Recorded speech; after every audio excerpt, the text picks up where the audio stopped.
Yo, what was done? Samuel here. Soul Brothers back up in it. How you guys doing? Let's touch back on this Air Jordan 33 real quick. We're going to compare it with the 3. Yes. Which, those of you who know, at the, when did they start doing it? The 30s, right? Oh, wow. Emulating the 1, 2, and 3. 31. At the 31, yeah. They started reinventing the, the previous, the classics, the GOATs. Yeah, so let's look how it compares with its, predecessor. 20 years, man. 20 years. I mean, what's the evolution look like? It's pretty nuts. I mean, as far as nowadays, the 3 doesn't really stand as far as performance. No. At all. Hell no, it's bro. It's rough. I mean, yeah. Sometimes you wonder how Jordan, in a lot of those players used to get up such crazy numbers in those shoes. Yeah. I mean, the shoes aren't everything, but it definitely helps. It definitely helps, yes. But anyways, as always, let's get it started with the traction on it. And it is sad to say that, of course, shoe companies like Nike and Adidas and Under Armour have, been innovating, shoes to be better and changing them and stuff like that. But rubber compound or just like the outsole has not really changed in forever.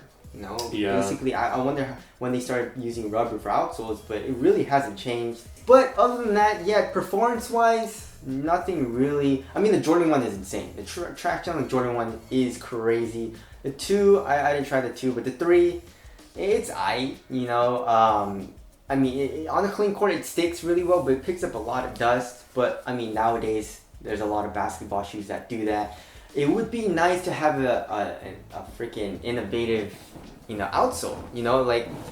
They should make an outsole rubber compound or something that doesn't pick up any dust and it sticks to the wood floor like glue. You don't have to worry about having bad traction, because that's basically one of the most important aspects of a performance basketball shoe. But sadly, that's not the case. Hopefully in the future they do. But traction, not really too different there. But yeah, this is not an OG colorway. I mean, it's translucent also. So this is the free throw line colorway. But anyways, there's that. Moving on to the cushion. The cushion, of course, they did change up a good amount. I mean, the midsole is like on the Jordan 3 is so stiff. It's rock solid. Oh my god. It might as well just be rubber. Yeah. What is it though? And they put this, air unit in the heel. It literally does not do anything. Does nothing. Yeah. It almost stiffens it. So it was pretty much just a gimmick, just for looks, just for aesthetics, and it did look dope, especially back then. Yeah. I mean, I was alive when these were dropping, and people were rocking these, and it was dope. Yeah, the Jordan 33 is pretty stiff to the touch. There is a little bit of compression, but yeah, it's just a Phylon midsole. So I guess the cushion, it did change a lot. They did use zoom units, and they use this is the Air Max, right? No, they just call it Air? It's just an air unit. Yeah, just like an air sole unit. But it looks like. But it's basically Air Max. It does the same thing as Air Max. There's massive pillars in there. But they didn't call it Air Max then. But like, it doesn't even like compress that much right here, and you can't really. It's only this. Yeah. It's like 3 inches of space. I don't know what it does, but anyways, yeah, cushion did change up a lot, especially with Nike's React technology, which is amazing. Nike has made a lot of advances in cushion, which I love. So yeah, I'm glad on that. The Jordan 3 cushion just was absolutely stiff.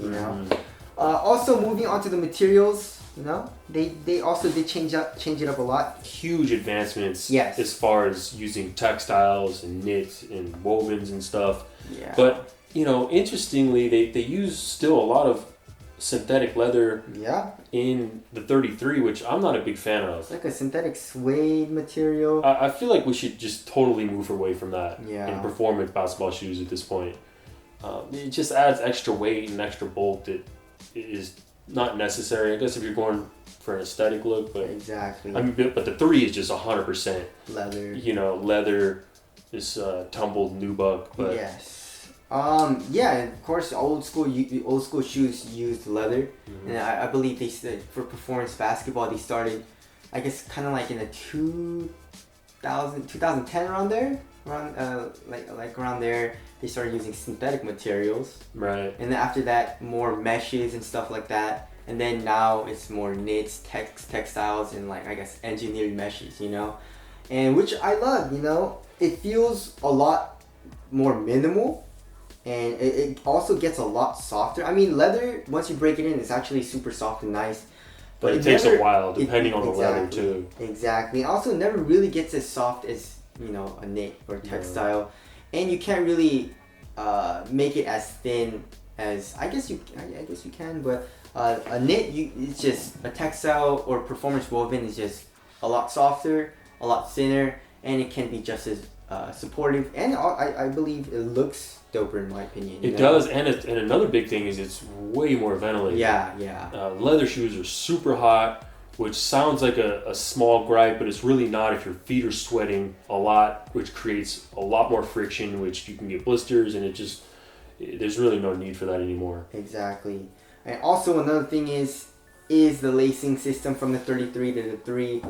I wonder when they started lacing shoes up like this with the tongue. I wonder when that was an innovation. Yeah. Interesting. But God, I just imagine when this shoe came out, or if you just were to show someone, check out the 33, what it's gonna look like, and then you just pull this, and it cranks down and tight, they would just be like, yo, that's crazy. Yeah, but that would be so crazy. I did do some research. I don't really know on other like fast lacing systems, but I do know I believe it's called the BOA. Yeah. And that I used to snowboard, and that's that is a system that's used a lot in snowboard boots. It's just a little circle thing. You just twist it to tighten it, and you pull it to loosen it up. And I think the inventor of the BOA lacing system or whatever, it said it was in 2001. So that's actually pretty recent. But comparing it to the 3-put, that's a long time ago. That's like 17 years ago from today. So that is a long time ago.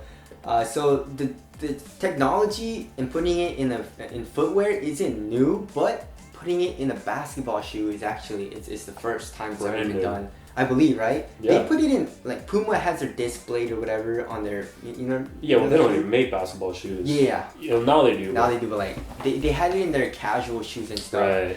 I wonder why no one ever thought to put this in. Yeah, well, because any type of performance shoe, especially basketball, it's key to try to keep weight down. Yeah. And you're also adding moving parts, so you got to, number one, keep costs down, which is tough to do when you add moving parts and a whole mechanism. The other thing is you want to keep weight down. The other thing is with moving parts, things can break, so you don't want durability to be affected. It's a pretty hard thing to do. Yeah. I feel like it's pretty groundbreaking thing that Jordan did here. Yeah. Also, I really like this Nike Air on the heel counter right here. They brought it back on the 33. Exactly. But yeah, they changed it up a lot. The only thing that looks pretty similar is this part right here in the ankle area. Yeah. That's about it. Yeah. What else looks? And also I guess the heel a little bit. Yeah. But it still looks very, very different in the heel, I think. Yeah, it definitely does. The tongue is actually somewhat similar in the shape of it. Yeah. Just like kind of the look of it aesthetically, but deep down it's actually a very different tongue. But yes. Just kind of the aesthetics of it, but. Yeah. So designing it, the designers this year didn't choose to copy or like emulate. Try to make it look exactly like the Jordan 3, which is dope. It doesn't have to. But yeah, the two look very, very similar, and also the 1 or the 32 and the 31. And the 3 is a lot of people's favorites, so I think they kind of missed the mark on aesthetics. I mean, it still looks dope, don't get me wrong, the 33 looks super dope. But I think they should have made it look a little bit more like the 3. I think that would have been really I feel like cool, they could have done it pretty easy. I mean, if they would have just taken the synthetic and ran it along here, like this toe, the elephant print does in the toe there maybe, and then added another synthetic here, which happens here.